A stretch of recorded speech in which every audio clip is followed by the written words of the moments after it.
Hi friends, welcome back to my channel. ఈరోజైతే దోమలను ఎలా చంపాలో అనేది మీకైతే చెప్తాను. ఒకసారి చూడండి, వీడియో మాత్రం ఎక్కడ స్కిప్ చేయకుండా చూస్తేనే మీకైతే అర్థమవుతుంది. ఫస్ట్ టైం నా వీడియో చూస్తున్నట్లయితే సబ్స్క్రైబ్ చేసుకోండి. అలాగే పక్కనే ఉన్న బెల్ ఐకాన్ ప్రెస్ చేయండి. అప్పుడే నేను పెట్టే వీడియోస్ అన్నీ మీకు నోటిఫికేషన్లో వస్తూ ఉంటాయి. ఓకే, ఇది సమ్మర్ కదా. ఈ సమ్మర్లో అయితే మనకి నైట్ టైం అయితే దోమలు ఎక్కువగా ఉంటూ ఉంటాయి కదా.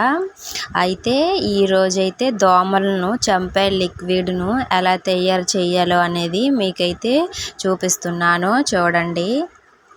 ఈ లిక్విడ్ని మనం తయారు చేసుకున్నామే అంటే దోమలు అన్నీ చనిపోతాయి, మళ్ళీ మన ఇంట్లోకి రావు.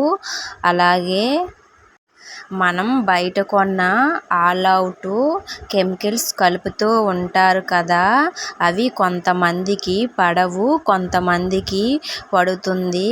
అలాగే చిన్నపిల్లలు ఉండే ఇంట్లో అయితే ఈ లిక్విడ్ ఆల్ అవుట్ ఎక్కువగా వాడకూడదు. ఈ పిల్లలకు ఆరోగ్యం పాడవుతుంది. ఇలా మన ఇంట్లో సొంతంగా వేపాకులతో తయారు చేసుకున్నామే అంటే చాలా ఆరోగ్యంగా ఉంటుంది. వేపాకులకు లిక్విడ్ అంటే బ్యాక్టీరియా, క్రిములు అనేవి చనిపోతాయి. ఈ వేపాకులకు లిక్విడ్ అనేది చాలా ఆరోగ్యంగా ఉంచుతుంది. ఎలాంటి ప్రాబ్లం ఉండదు, హ్యాపీగా ఉండొచ్చు. నా దగ్గర ఆల్ అవుట్ ఖాళీ బాటిల్స్ ఉంది, దీనిని నేను వాడుకుంటున్నాను, చూడండి. ముందుగా అయితే వేప ఆకులను బాగా శుభ్రంగా చేసుకోవాలి, లేదంటే ధూళి పడుతూ ఉంటుంది కదా ఆకుల మీద. ఆ ధూళిని బాగా శుభ్రం చేసుకోవాలి. ఆకులను మనకి ఎన్ని కావాలి ఆకులు అనుకుంటే అన్ని ఆకులు తీసుకొని ఒక మిక్సీ జార్లో వేసుకోవాలి. వాటిని గ్రైండ్ చేసుకోవాలి. ఈ ఆకులను నేనైతే ముద్దలా చేసుకొని అందులో వాటర్ వేసుకోవాలి, లేదంటే అందులో ఉన్న రసం అయితే దిగదు. అందుకు కొంచెం వాటర్ వేసుకొని ఇలా వడపోసుకున్నామే అంటే వేపాకుల లిక్విడ్ అంతా ఒక గిన్నెలోకి పోసుకోవాలి. ఇప్పుడైతే మనం గ్యాస్ వెలిగించి స్టవ్ మీద బాగా మరగనివ్వాలి.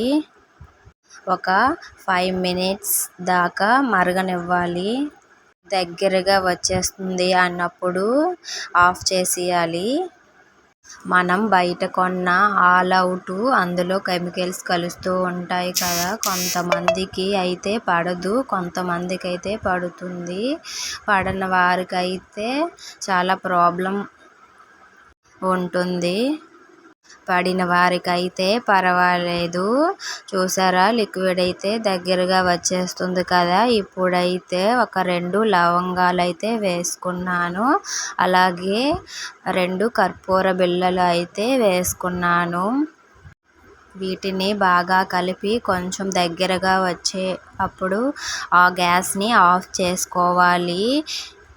లవంగాలు, కర్పూరం వల్ల దోమలు వాసనకైతే చనిపోతాయి అండి. ఇలా ఈ లిక్విడ్ని మన ఇంట్లోనే వేపాకులతో సొంతంగా అయితే చేసుకోవచ్చు. ఎలాగో పల్లెటూరు కదా మనది, వేపాకులు అయితే చాలా ఉంటాయి. ఇలా అయిపోయేటప్పుడు మనం ఇలా లిక్విడ్ని తయారు చేసుకోవచ్చు. ఇప్పుడైతే ఒక ప్లేట్ తీసుకొని అందులో ఈ లిక్విడ్ని వడపోసుకుంటున్నాను, ఎందుకంటే ఆకులుగా ఉంది కదా. ఇప్పుడైతే ఈ వాటర్ అంతా దిగుతుంది, చూడండి, లిక్విడ్ అయితే వచ్చేస్తుంది. చూసారు కదా, లిక్విడ్ అయితే తయారైపోయింది. నేనైతే బాటిల్ చిన్నది కదా, అందుకు కొంచెం అయితే తీసుకున్నాను. ఇలా అయిపోయేటప్పుడు మళ్ళీ చేసుకొని ఆల్ అవుట్లో అయితే ఈ లిక్విడ్ని మళ్ళీ పెట్టుకోవచ్చు. ఈ మిక్సీలో వేపాకుల ముద్ద ఉంది కదా, దీనినైతే కొంతమంది వేస్ట్గా పడేస్తూ ఉంటారు. మీకైతే ఒక టిప్ చెప్దామని అనుకుంటున్నాను. ఈ ముద్దని మనం తలకి రాసుకున్నామే అంటే మనకి పేలు కానీ చెండ్రు కానీ ఉంటే పేలైతే చేదుకి చనిపోతాయి. మీకు ఎవరికైనా పేలు ఎక్కువగా ఉంటే ఇలా ఒకసారి ట్రై చేయండి. ఈ వేపాకుల ముద్ద అయితే చాలా బాగా పనిచేస్తుంది. నా దగ్గర పాత ఆల్ అవుట్ డబ్బా ఉందండి. మనం మరిగించి పెట్టుకున్నాం కదా, ఈ లిక్విడ్ అయితే చల్లారనివ్వాలి. పూర్తిగా చల్లారిపోయిన తర్వాత ఈ లిక్విడ్ని ఈ డబ్బాలోకి అయితే వేసుకోవాలి. ఇలా మనీ సేవ్ చేసినట్టు కూడా ఉంటుంది కదా. ఈ లిక్విడ్ అయిపోయేటప్పుడు మళ్ళీ చేసుకోవచ్చు. నేనైతే ఇప్పుడు మీకు ఆల్ అవుట్ పెట్టి చూపిస్తాను. నేనైతే ఆల్ అవుట్ ఆన్లోనే ఉంది. ఈ వీడియో మీకు నచ్చిందని అనుకుంటున్నాను. అలాగే ఈ వీడియో మీ ఫ్రెండ్స్కి మీ రిలేటివ్కి షేర్ చేయండి. అలాగే లైక్ చేయండి please. Thank you for watching.